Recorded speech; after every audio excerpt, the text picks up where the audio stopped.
You want to build your family, but the path isn't simple.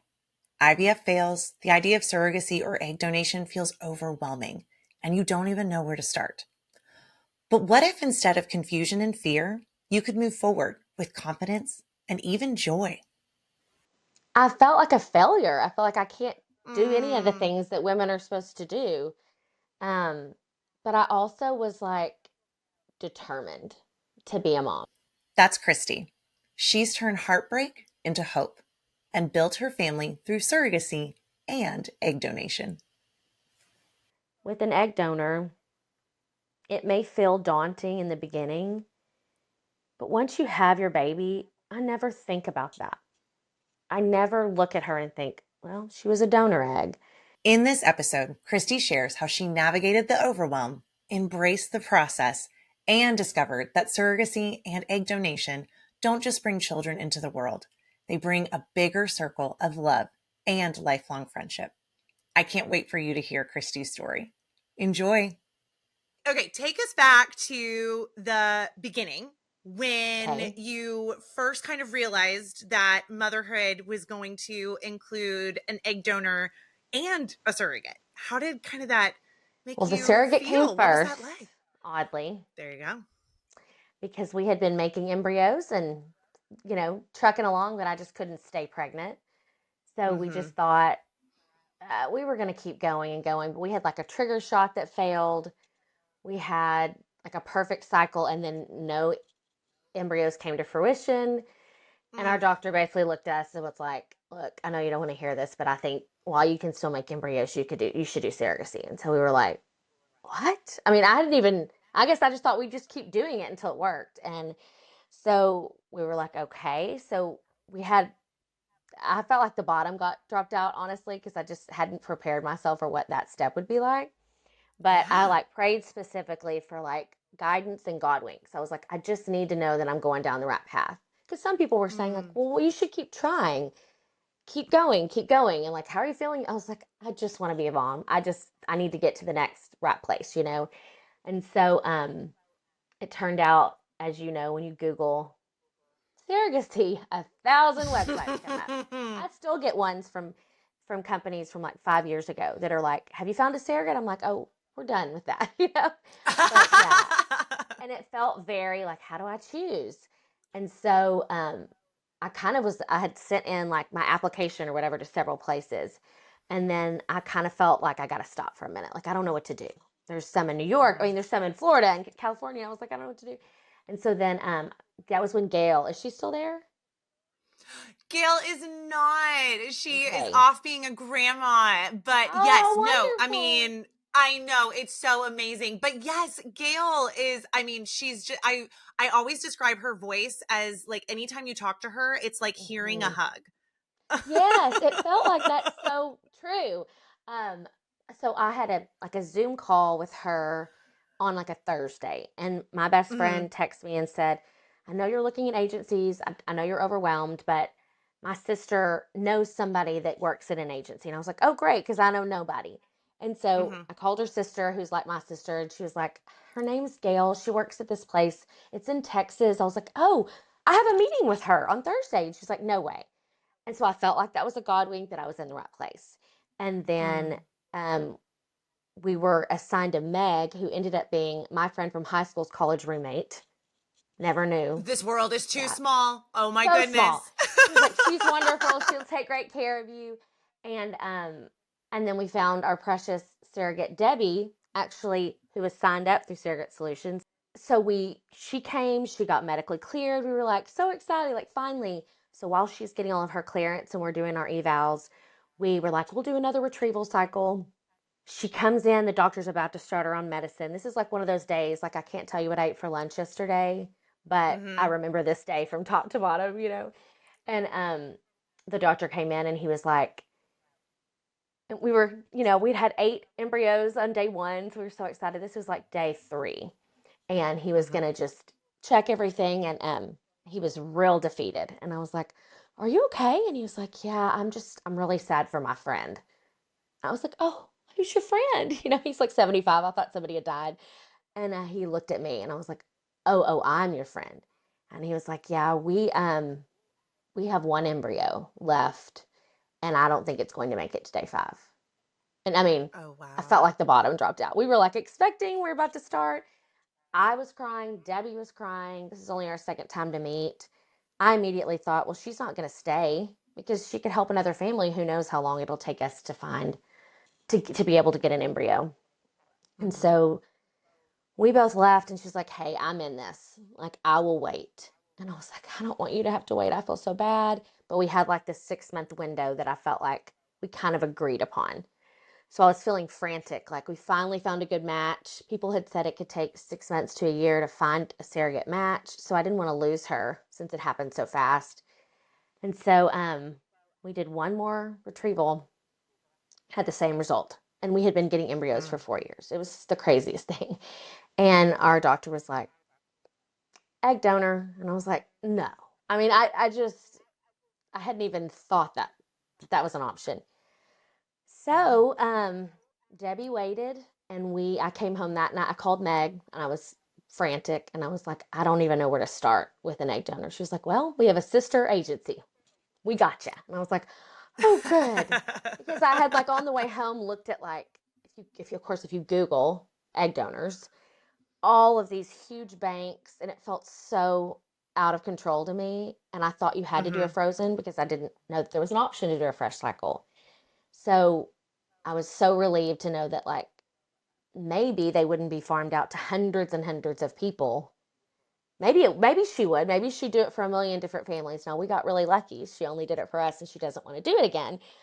But this felt more controlled. So, Yeah. um, Well, and I feel like you've had, I mean, just in this small, span of time, you keep using the phrase, you feel like, just it all just like dropped out from under you. Like the rug mhm, was just pulled out from under you and everything was just so overwhelming. And I think especially, I mean, first your doctor is like, says surrogacy and you're like, no, no, no, no, no, we haven't even gone mhm, down that road. And then of course we go mhm, to Google and it gets scarier. mhm, And mhm. then now egg donation is on the Right. table. What, I think you have a lot of women especially really struggle with, so badly wanting to be a mom. And now these two key players in what, we think Mhm, are mhm, vital in creating that mhm, family are now totally out of your control. How are you mhm. handling all of that? I felt like a failure. I felt like I can't do any of the Mm, things that women are supposed to do. Um, but I also was like determined to be a mom. That was the yeah. thing that I kept just saying. And my husband was like, we will be parents, we will, however. And we looked into adoption agencies, and that there was just long waits. And it had gone on for so long, and I was just so ready. And I'm a children's photographer, so I'm with the kids every day and babies. And it was just getting to be the point where it was just like heartbreaking a little bit. Like I'd been strolling along, and I was just like, we got to do what we have to do. And my husband, luckily, was the most supportive. And, I couldn't have done it if he hadn't been totally on board. I mean, we had a day where we were sad, and he was more sad for me than he was for us. But, we just talked about this yesterday because I was telling him about this podcast and was like, imagine that we hadn't, Chelsea, the way we found Chelsea and the way that that all worked was such a God thing.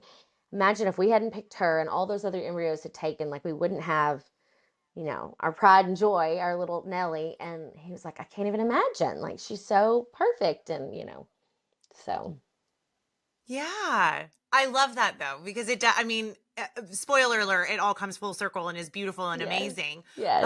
But it's true going from, and I think it's great that you guys did have your time of grief while Mm-hmm. still moving forward. And I think that's Mm-hmm. such a vital part of this process just as a whole. Mm-hmm. Some people need to take Yeah. time off, and I understand why. They need to Hmm. just have a break. My personality is more like, okay, what are we going to do now? Like, I'm going to have a day, I'm going to feel sad. With every transfer, I was like, okay, give me the day. And then tomorrow, what's our next step? Because I knew we were going to be parents. And I was so just, okay, let's go on to the next thing. And when I look back at it, I'm like, gosh, we were like machines, you know? I mean, But I mean, that's what makes every journey unique. And you did what was Mhm. right for you and Mhm. your family, which is Mhm. so perfect. Okay, Mhm. so you start working with the on you know with our egg donor program, Mhm. and I think what is so unique about your journey with Chelsea is you guys established like a relationship kind of before this whole like known donation was like a I thing. know. I would have never thought I would have been open to that. Like my friends were like, "You're gonna meet her?" And I was like, "Y'all, I don't know. She came the on Christmas Eve to Dallas in a snowstorm and got her clearance for us so that we could keep our surrogate. She doesn't know me, and I just wanted to meet her. I just wanted to like hug her and say like, "Thank you. Oh my gosh." And I just I can't believe that it worked out. I mean, I still talk to her several times a week. And not about the kids. We're just talking as friends, checking in, sending pictures. You know, Yeah. it's been great. I'm so thankful. And now it feels like I can't I guess, as most people when you're going into the egg donation, you're thinking about, well, down the line, how am I going to explain it to them? And of course, I think that's just what moms think of. Hmm. I certainly did. And then I was like, you know what? That is so far down the line. Don't let it steal your joy from these little years worrying about that. But now I feel like I can say, mommy's tummy was broken. I have to explain the surrogacy side too, and, my eggs weren't working, but Aunt Chelsea, mommy's friend, had eggs to give and she helped me make and Chelsea was transactional about it enough to say, like, if you needed blood, if you needed bone marrow, if you needed something and I have it to give, I would give it to you. It doesn't feel like I'm giving over like myself. Now, she is emotionally attached to us, but not where I ever feel like she would be like, well, I was your mother to my child or something.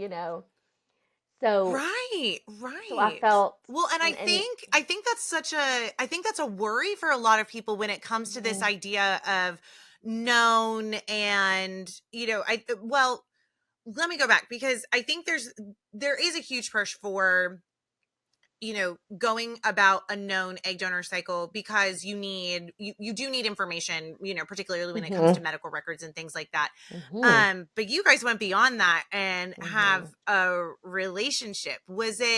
Did you ever have a fear about like that line being blurred, or like what was that, as you were thinking about it when you even like Yeah. approached this idea of let's meet? I thought we would meet and I would tell her thank you and that would be the end of it. Like we wouldn't exchange Hmm. numbers. We didn't know each other's last names. Like I didn't know her name until that day that I met her. Um, Right. but I can't describe it. It was like, I mean, I'm sure she told you, Katie left, and then we were like, "Do you want to keep talking?" And we stayed for like 6 hours at Starbucks and talked. All of our family was like, "Are you okay? Did you get kidnapped?" But we just like, I just felt like she was like me in certain ways, and I just liked her as a person, and I just felt, I don't Hmm. know, I just felt safe, and of course, she wasn't like, well, I want to keep seeing you and send me pictures. She never said anything like that, which I think made it Hmm. easier for me to trust it too. So I just reached out to her. I tried to send her things as thank yous, and I met her mom, who I love, and we still keep in touch. And they're just like cheerleaders for me and for my kids. And I just think if two more people in the world love my children and love me, like, what harm is it? I don't Hmm. feel threatened by Hmm. her at all. Well, so how did you kind of already mentioned you had some friends and people in your life that Hmm. were wide-eyed with this, wait, you're doing what Hmm. now? Hmm. How are you kind of handling that, maybe I don't want to say judgment, but maybe there was Hmm. judgment. I don't know. It had to have been Chelsea, I think. I don't know that I would have done it with anyone else. Mhm. And it was also, they trusted my judgment. And I just said, you guys, like, you'll meet her one day and you'll understand. Like, it was all supposed to happen like this. And like, she's given me her eggs. Like, I. I want to be in her life. I want her to know that we are her biggest cheerleaders. We want to be supportive of her. Um, she's a mom. She gets it. That part I think helped knowing that she had her own Mhm. child. So I don't know, and her parents were so supportive of it and excited for her, excited for us, and gave me a sweet little, like her mom on the day of her second egg retrieval, because she did come back and do another round, because we only got one embryo with her first Mhm. round, which we knew we were taking a chance on an older donor because she was 30 or she was 29. Mhm. And our doctor said, you know, she's an older donor. Are you sure you want to do this? And I had already decided if it's not her, I'm not going to do it. Like I just had this draw. There was a video of her, which really helped. And she came into Dallas to get the clearance. And the doctor's Mhm. wife, who works at the front, called me. She was like, "Where did you find this donor?" I was like, "Through Egg Donor Solutions." And she was like, "She is the best donor we have ever had here. She is not only polite and respectful and happy, but she is darling." And she was like, "I'm really sad that you don't know her Oh. because I think you would love her." And that kind of also made me feel like, okay, you know, she knows me. Our nurses couldn't say much, but they were like, "You would love her. We loved her."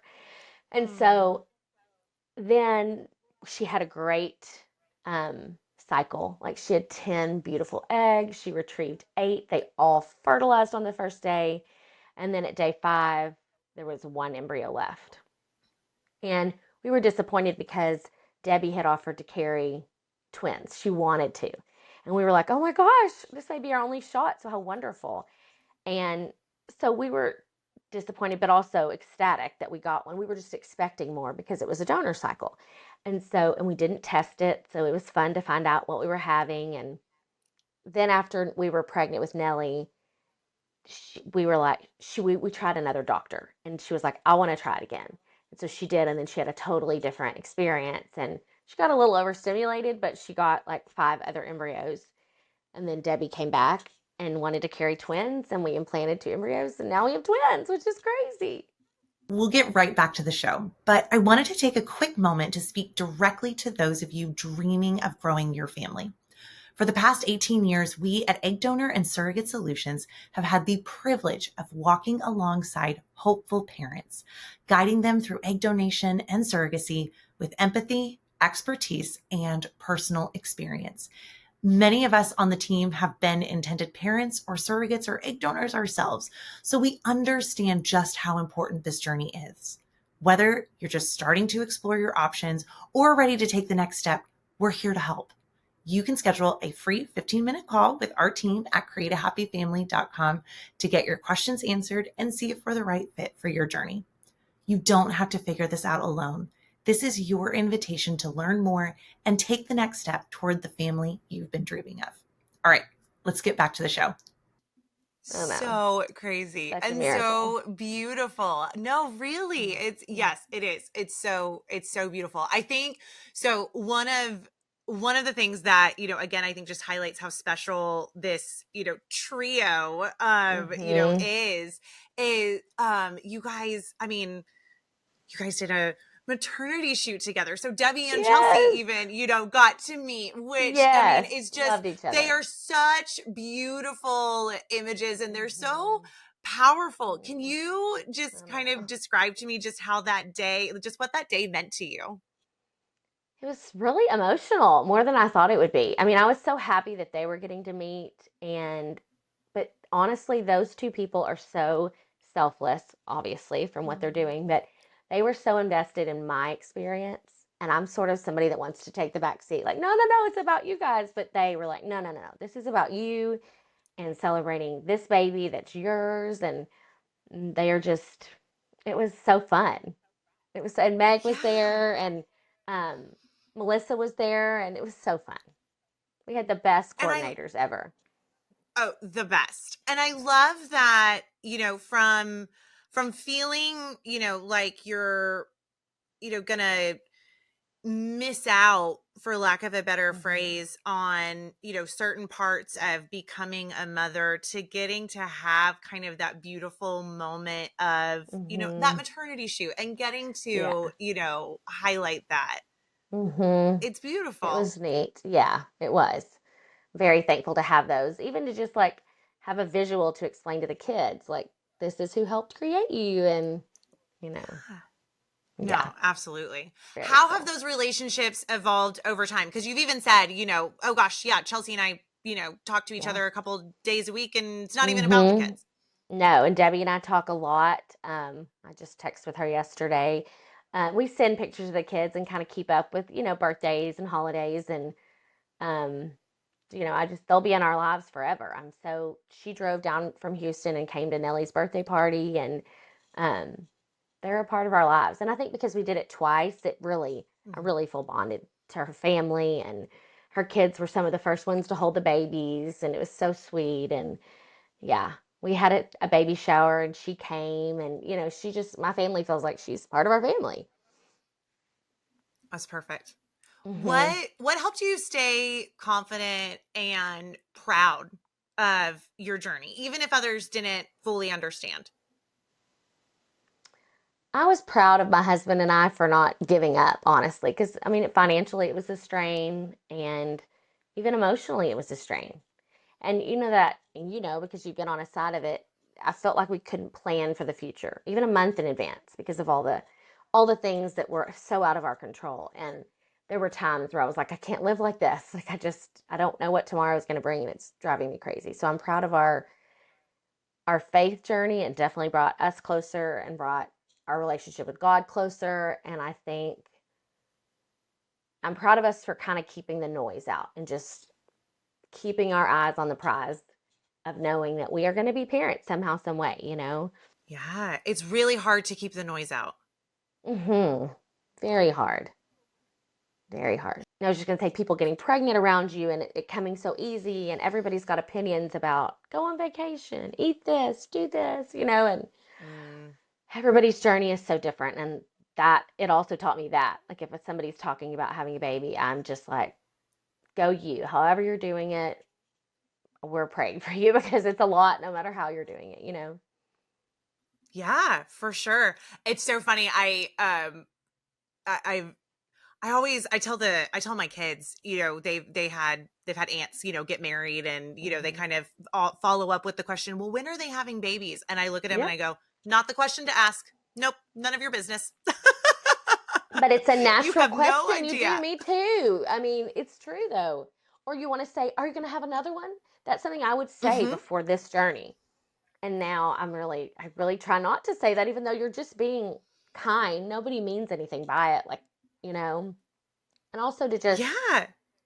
not have a hardened heart about things because, my brother and sister in law got married, on birth control, weren't trying twice when we were trying to have a baby. It was really hard. Mm, But I didn't want to take away the joy that those babies brought into my life, which was amazing, just because it wasn't happening for us. And that was hard, but I prayed to not have a hardened heart a lot, hmm. Yeah. But I mean, Hmm. you're right. That part of things can be so difficult. And then whenever Hmm. you are on the road to having, your babies, and then you hear Hmm. noise about how you're doing it, it just nobody Hmm. can do anything right at this point. Mm-mm. Totally. Totally. Everybody's got a judgment about something, and it is what it is. Like, It's true. It's true. yeah. What do you wish more, women in particular, what do you wish more women, you know, knew about using both an egg donor and a surrogate, having, now looking back on your own journey? Hmm. I think just being open minded, because honestly, I would have probably been judgmental about it before I did it and thought, why did that person keep trying another way? Why didn't they adopt? Or, you don't know until you're in it what you will do to have a family. And I think there's so much judgment also about fertility in general, especially from some Christian audiences and especially egg donation. And I'll never forget there was a podcast that I listened to that was a Christian podcast when I no longer listen to it, but she, I liked everything she said. Then she had an episode that was about people who did IVF, surrogacy, and they made it sound like it was the most cruel thing in the world, which everything can be. I'm Mm. not saying there aren't situations that are terrible for a surrogate, but I just was like, I can't let that in. Like, I feel like we're in a safe space. I feel like our surrogate is treated well. She's doing this of her own accord. Chelsea was doing it of her own free will. And I had to kind of get past my own judgment about it. Like, people would say, "Do you ever worry about what she's eating? Or have you told her she's not going to have any fast food or she's going to exercise every day?" And I was like, okay, first of all, I don't do that. Second of all, I would never expect her to do something that I myself didn't do. And also, she's carrying my child. Like, it is a trust fall at the end of the day. You do have to have complete trust. But I would worry sometimes, like, what if she got in a car accident today? But guess what? Who could also get in a car accident? Things like that would come through my mind. But I never worried, is she taking care of herself or the baby? I knew she was. And if I had worried like that every day, it would have been a miserable experience. But instead, it was a great experience. And I just think it can be great if you'll let it be. I didn't I didn't feel sad that I wasn't pregnant once I got excited. I found other things to be excited about, and celebrating each little milestone that she had and going to the doctor's appointments and shopping and to find the joy where you can find the joy. And also with an egg donor, it may feel daunting in the beginning, but once you have your baby, I never think about that. I never look at her and think, well, she was a donor egg. Even though she doesn't really look like me, they all look just like their dad. Chelsea and I They joke, it all was like do. there was no donor. I was like, I hope somebody would look like you. I chose you for a reason. You're darling. She's like, maybe they will one day, but they don't right now. Sorry. I sent her a picture the other day. I was like, look at this little smirk. I think this is your smirk. And she was like, I don't see it. Maybe. I was like, but I love her. So I would love for my kids to get some wonderful attribute of hers. Um, but I think just realizing, however you become a mom, if it's not your genes, if it's not your body, I felt bonded with them the second I laid eyes on them. And I don't know that Mhm. that's the case for everybody, but I was not worried about the bonding. I really knew if a baby got dropped on my front porch, I would bring that baby in and never ask a question, like, um, I don't know, just to be open, I guess, and now I get to share it with people who have maybe been struggling and feel like, oh, I didn't know that you did that. That seems so kooky. Oh, you did it. You're sort of normal. Okay. And then since then, I've like people have heard my story and have been like, oh, did you know that our babies were conceived with sperm donors or egg donors? Been photographing their family for years, never knew. And it's like a kindred spirit. We're like, really? I'm like, yeah. And most of them are a few years ahead of me in the process. So I'm like, share tips when y'all start talking about how they were made and things, you know, what they're receptive to, what ages do you start talking about things. So I'm thankful to have those people too. Yeah. Well, it's beautiful that there's I mean, I always say I feel like this community is the biggest community that nobody knows that they're a part of. Totally. And it's it's beautiful Mm-hmm. whenever everybody starts sharing and then Mm-hmm. you realize like I mean, my neighbor two doors down, we have the Yeah. same story. Like, yeah, Mm-hmm. it's It's beautiful. very cool. Mm-hmm. What do you want your children to know about Chelsea and Debbie and the role that they played in bringing them into the world? I am like excited to tell them about them because I Mm. think, all kids are wanted, but I just want them to know how badly they were wanted. And I want them to know that God was in every step of it and that we were just on the road to whatever he was going to put in our path. And I just want them to know that they are loved and loved by so many people that helped create them and that their genetics don't determine their parents. And you know, I I did never think that. I always thought I could adopt and it would be fine, but I really know that now. I know that as their parent, like no part of me is like they're not 100% my babies. So I can't wait to tell them. They're gonna have a cool story to share. Yeah, and I mean it's beautiful that it's a story of celebration, and like you said, just so Mhm. much love, and so Mhm. many people that, I mean, they were Mhm. so wanted. Who wouldn't want to celebrate Mhm. that? When we started surrogacy, I was more worried about my friends' kids and my nieces and nephews. Like, how were they going to understand? 'Cause some of them were little about me not carrying the child, but we're having a baby. I didn't want to confuse them. And a friend of mine had said, we just explained it very simply. Um, and my best friend explained it to her kids, where she said, imagine we're making cookies and our oven breaks, and we take the cookies over to Miss Barbara's, their neighbor, and then she brings the cookies back over when they're done. And are they Miss Barbara's cookies or are they our cookies? And they were like, there are cookies. And she was like, yeah, that's how it is. And the kids never asked a question. They were like, oh, cool. And then when they kind of, the older one understood it. His friend was over and he was like, hey, Cece, tell him about that lady that's like carrying the baby for you. Like, tell him. He thought it was so cool. So, kids are resilient. They don't really care that much. They're excited there was a baby coming. Exactly. Oh, exactly. I always say, I feel like we as grown-ups, we make it way more complicated than it needs to be, and Totally. these kids are just like totally roll with it. Mhm. Mhm. And I was worried about Debbie's kids. I was like, do they understand? Because her first journey, they were very young. And the second journey, they Mhm. were really excited. They were covering the baby with blankets and saying, your mommy. And they were so sweet. They were like, your mommy, can't wait to meet you. They understood it. And I was like, are they going to be sad? She was like, they're not. We talk about it a lot. And I was worried about them. Yeah. Oh, How but did you're your, so did you, right.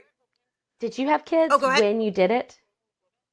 Yes. So I had, when I was a surrogate, I had three kids and still have three kids. And they were oh 4, and I I remember I asked my intended mom for my first journey, could we, because I had a C-section, and I said, could we schedule the C-section the next day than what it was originally, because it was originally scheduled on my daughter's kindergarten graduation. And she was like, oh yeah, sure, no problem. I love it. I love it. No, it What was did your so great. kids think?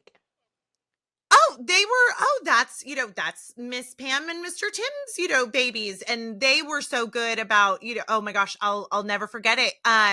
It's just locked in, where the kids came to see me in the hospital, and they let them hold them, and it was Pam who was like, you guys are their first friends. And I just Oh, remember that's that was just, sweet. it was so touching. It was so Oh, touching. I And love yeah, that. it was just, that's what you did. Like, this Mhm. is this is what you do. Mhm. My eldest is so funny because, I had twins. And so she would never ask anybody, are you having a boy or a girl? She would ask, are you having one or two? And then she started asking, well, are they yours? So it just was like, it's just what you Yeah. do. Yeah. Everybody's having somebody else's baby. I love it. Exactly. Yeah, no, it's just what you That's sweet. do. So sweet. For, you kind of have already said it, you never worried about that connection. But what words of encouragement would you give to, maybe day one Christy, or just any mom out there who's maybe struggling with this, fear or worry or stigma that, can be a Mhm. part of this process, when and just that fear with not having that connection. Mhm. Gosh, it's like it seems so long ago and it really wasn't. Now that you're a client said to me one time, she had two sets of twins and she had done several rounds of IVF and we were right in the thick of it. And she was like, somebody told me to just keep saying, I'm going to be a mother. I am going to be a mother, and say it over and over. And I was like, okay. And then I thought about it one day and I was like, okay. And years later I've texted with her and said, like, you don't understand how those words really meant a lot, because after every failed attempt, you do feel left behind. You feel like it's not going to happen and I need to get right with myself about it not happening. But I just didn't let myself go there. I was just like, I'm going to be a mother somehow, some way. Keep your head down and just try against all odds to have hope and keep going. Just keep going. My family is very much like, pull your bootstraps up. You can do this. Let's feel sad for a minute, but we're moving on. And that really helped. They were not insensitive in any way, but it did help me to just giving up wasn't an option. And that might be for someone. There might be an end of the line that you just can't do it anymore. And I completely understand that too. But, um, and just be open to all the possibilities because there are so many more than there used to be. I have older friends that don't have kids at all. And they were like, if it was 20 years later, we would have had other options. So Mhm. just so grateful that there are people like that, you guys, that you know, will give up your bodies and your time and everything. I was so worried also because I was worried like something was going to happen to Debbie like in the delivery, and that like kind of consumed me in the beginning. I was less worried about the baby and more worried about her. Like how's this going to affect her family? I know we have insurance and all that, but I was more worried about the emotional part of it, and Mhm. I had to get past that because you can't live like that. But you just realize they're not just giving up their bodies, they're taking a chance. There's a lot of things that can go wrong during, a delivery for anybody. So it's a miracle that anyone volunteers to do it, honestly. I totally hear you. I think one of the things that I keep hearing from you is there are those points of worry and Mm-hmm. fear, but then you keep reminding yourself of the joy and the potential Mm-hmm. joy Mm-hmm. and the Mm-hmm. determination. Mm-hmm. And I mean, you said it so beautifully. This is like a trust fall. Mm-hmm. And So is. I mean, it is. It Mm-hmm. so is. And I think that is, again, I feel like all of the stars aligned for you all. Mm-hmm. And it's not just you all that have that experience. It Mm-hmm. really Mm-hmm. is this beautiful journey to parenthood, just one more way to become a Mm-hmm. mom. Mm-hmm. And when the journey was taking longer and longer, and I just could not see the forest through the trees, I used to say, well, this is going to be our last Christmas without a baby because I thought it can't take a whole nother year. That would be ridiculous. And then a year would pass, and I started to change the way I was talking to myself and to other people about it. I was saying, we get to go on vacation. We're not pregnant right now. We get to go on vacation. So it's our fourth anniversary. Let's go enjoy this. Or this is my last, year to be with my nephew. I'm so excited. This is a year all about his Christmas, and next year there's going to be a baby here. Instead of feeling the negative, because I did that in the beginning, I was so sad that I hadn't gotten to experience it. And then even when Debbie was pregnant with the twins, I was like much more trusting, but I was like, this is our last summer with just her. So everything feels so much more joyous, and there's just so much gratitude in everything you get to do. As you know, when you have a child, it's going to be great. I just want to tell people, like, hang on, it'll happen. I've been where you are. It is so defeating. It is. It can be. Mhm. And Mhm. but there is joy. There is joy. Mhm. Mhm. Yeah. Oh, that's amazing. Well, Thank you. Christy, thank you so much for just being vulnerable with us and going Yeah. going back in time with us and sharing your beautiful story. I have one Thank last you. question for you. Yeah. You've seen me just it's a fun one. um Coffee and I have a Mhm. very codependent relationship on coffee, and Mhm. so I always love to ask the question, what filled your cup today? Literally or figuratively, what has been the Mhm. thing that has filled your cup? Well, I've been working out of town, and this morning I got to get up with my babies because I got home like at midnight last night, and seeing their sweet little faces, they didn't know I was going to wake them up, and them all saying, "Mommy, you're home," and just being happy. And so just the morning with them, that sweet, just babies ready to get up out of bed, and it was just a sweet start to my morning, even though I was exhausted. And I always think about that, like, oh, the day's been long, and then but the next morning, then you see their faces and you're like, I forgot that that day was so hard. So, morning faces. Morning faces, that those first little hours before everything just comes Oh, at and then you, it they're went just so downhill from there, but precious. yes. Yes. Oh, I'm sure. Yeah. Absolutely. Now we have to Yeah. brush our teeth. Now we have to, yeah. Uh-huh. Uh-huh. Uh-huh. Yeah. Uh-huh. You know. Oh, that's beautiful. I love it. Thank I love it so much. you. Well, really, Christy, thank you so much Thank for you. sharing. It And was so fun. I just You made it Yes. so No, easy. really. Thank you.